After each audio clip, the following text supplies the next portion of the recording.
2025. gada augusts. Zelenskis ar PowerPoint prezentāciju ierodas Baltajā namā. Prezentācijas nosaukums – padarīt ASV Ukrainas dronu nozari izcilu. Viņš bija rūpīgi izvēlējies vārdus. Tas bija Trumpa sauklis – padarīt Ameriku atkal lielisku, tikai pielāgots. Tas nozīmēja labi tev, labi Amerikas Savienotajām valstīm. Nākamajos slaidos bija tuvējo austrumu karte, brīdinājums par Irānas dronu uzlabojumiem un konkrēts priekšlikums. Ļaujiet Ukrainai izveidot kaujas centrus ASV bāzēs reģionā, pirms nav par vēlu. Trumps uzklausīja un lūdza komandai to izanalizēt. Un zināt, ko viņi izdarīja? Amerikāņu amatpersona vēlāk skaidroja. Domājām, ka tas vienkārši ir Zelenskis savā stilā. Kāds nolēma to neuztvert nopietni. Pēc 6 mēnešiem Irāna palaida simtiem dronu pret ASV bāzēm tuvajos austrumos. 3 dienās ASV izšāva 800 Patriot raķešu, vairāk nekā 4 kara gados nosūtīja uz Ukrainu. 6 amerikāņu karavīri gāja bojā un Pentagons sazinājās ar Ukrainu. Šajā video uzzināsiet, kā valsts, ko 4 kara gadi bija izpostījuši, radīja pasaulē vispieprasītāko ieroci un kāpēc tas maina visu konfliktā tuvajos austrumos. Lai saprastu notikušo, jāizprot, ar kādu problēmu saskārās Amerikas Savienotās valstis. Irāna neizmantoja modernākās tehnoloģijas uzbrukumā. Tie nebija stealth iznīcinātāji vai augstas precizitātes raķetes, bet gan šahedi, lēti, vienkārši droni, ražoti un palaisti masveidā. To saražošana Irānai izmaksā $20–50 tūkstošus. Tas ir niecīgi, salīdzinot ar valsts tēriņiem citiem ieročiem. Bet problēma nav šahedi izmaksas. Problēma ir izmaksas, lai to notriektu. Viena amerikāņu Patriot raķete maksā ap $4 miljoniem. Kad Irāna vienā uzbrukumā palaiž 5 dronus, tā iztērē līdz $250 tūkstošiem. ASV iztērē $20 miljonus tikai atbildēji. Attiecība ir 80–1. Par katru Irānas dolāru iztērē 80 ASV dolāru. Tā nav kauja, tā ir finanšu slasts, un Irāna precīzi zināja, ko dara. Stratēģija bija vienkārša un nežēlīga. Piespiest amerikāņus tērēt vairāk nekā viņi paši. Uzbrukums pēc uzbrukuma, līdz Patriot krājums sāka izsīkt. Tikai 3 konflikta dienu laikā Zelenskis norāda, ka ASV un sabiedrotie tuvajos austrumos izšāva 800 pārtvērēju raķešu. Lai tu saprastu, Krievijas pilna mēroga kara pret Ukrainu 4 gados ASV nosūtīja Ukrainai 600 Patriot raķešu. Tuvie austrumi 72 stundu laikā iztērēja pat vēl vairāk. To vairs nebija iespējams uzturēt.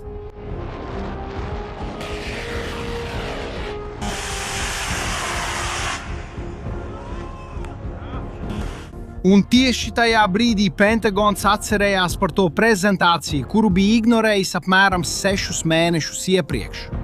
Oficiāls lūgums pēc palīdzības Ukrainā ieradās 5. martā. Zelenskis publicēja X. Mēs saņēmām pieprasījumu no Amerikas Savienotajām valstīm par īpašu atbalstu aizsardzībai pret šahediem tuvajos austrumos. Viņš nekavējoties atbildēja. Ukrainas komandas devās uz Jordāniju, lai aizsargātu ASV bāzes šajā valstī. Tad notika kas labi raksturoja abu valstu attiecības tajā brīdī. Padomā, ko tu darītu, ja tavs paša armija aizkulisēs lūgtu palīdzību, kamēr tu publiski teiktu, ka tev tā nav vajadzīga? Kamēr Ukrainas speciālisti devās uz tuvajiem austrumiem pēc Pentagona lūguma, prezidents Donalds Trumps tieši to paziņoja Fox News radio. Mums nav vajadzīga viņu palīdzība aizsardzībā pret droniem. Padomā par to. Pentagons lūdza palīdzību. Ukrainas pārstāvji jau bija ceļā, un Savienoto valstu prezidents publiski paziņoja, ka viņam viņi nav vajadzīgi. Zelenskis reaģēja nevis ar dusmām, bet faktiem un turpināja sūtīt speciālistus.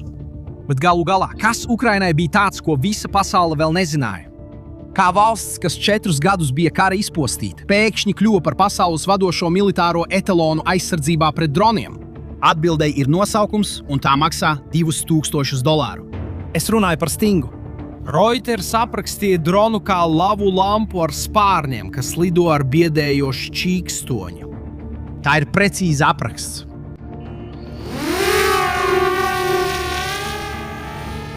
Dronam ir 4 propelleri un lodes forma. Tas ir izgatavots ar 3D printeri. Ar uz priekšu, nevis augšu vērstiem dzinējiem. Tas paredzēts nevis elegantai lidošanai, bet tam, lai strauji trauktos un sasniegtu mērķi, pirms tas nonāk galamērķī. Да, все снято.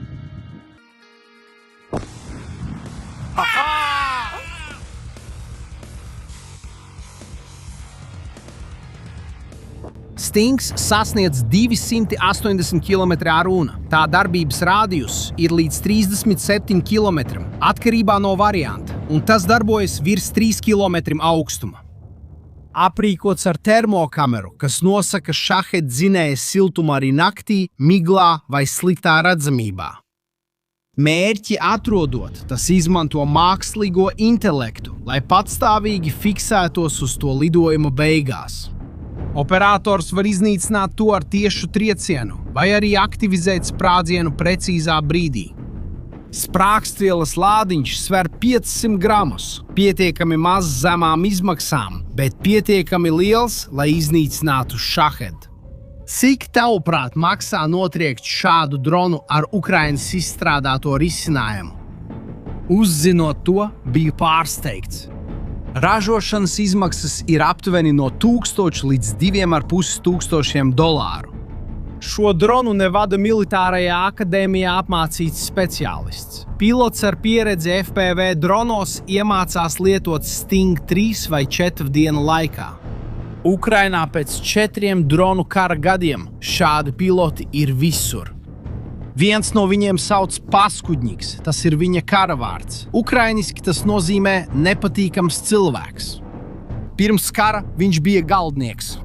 Šodien viņš vada Sting no pārveidotu mikroautobusa, kas novietots atklātā laukā kopā ar komandu no 12 līdz 15 cilvēkiem, kas izkliedēti dažu kilometru rādijusā ar radaru atbalstu.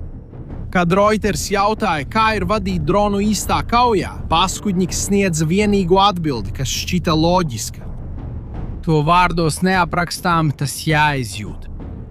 Skaitļi runā paši par sevi. Kopš tas tika plaši izmantots, 2025. gada jūnijā Stings ir notriecis gandrīz 4000 krievu dronu.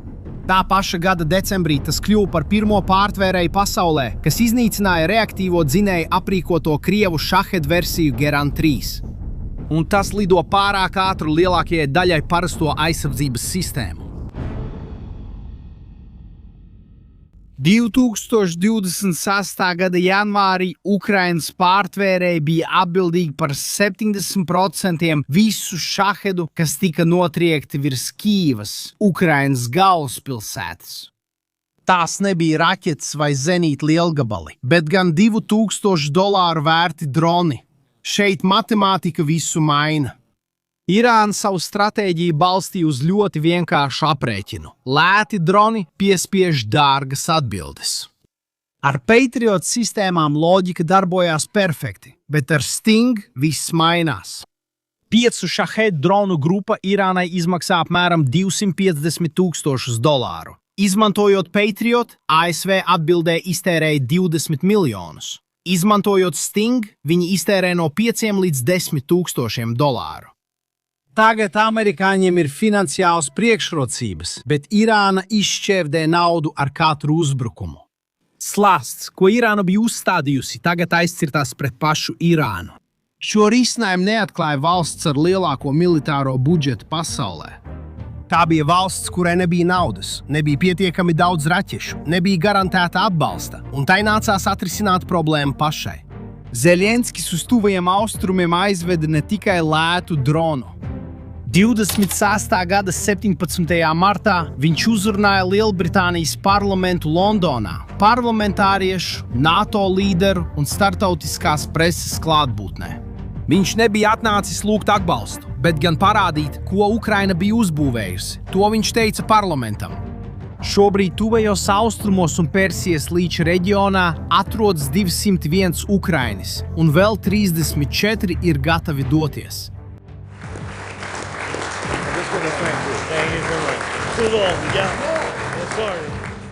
Šie speciālisti jau bija apvienotajos Arābu Emirātos, Katarā, Saūdarābijā un devās uz Kuveitu.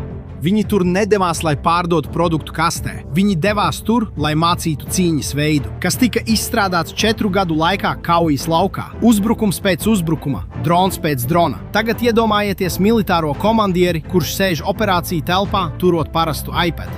To, ko parasti izmantot, lai skatītos šādu video.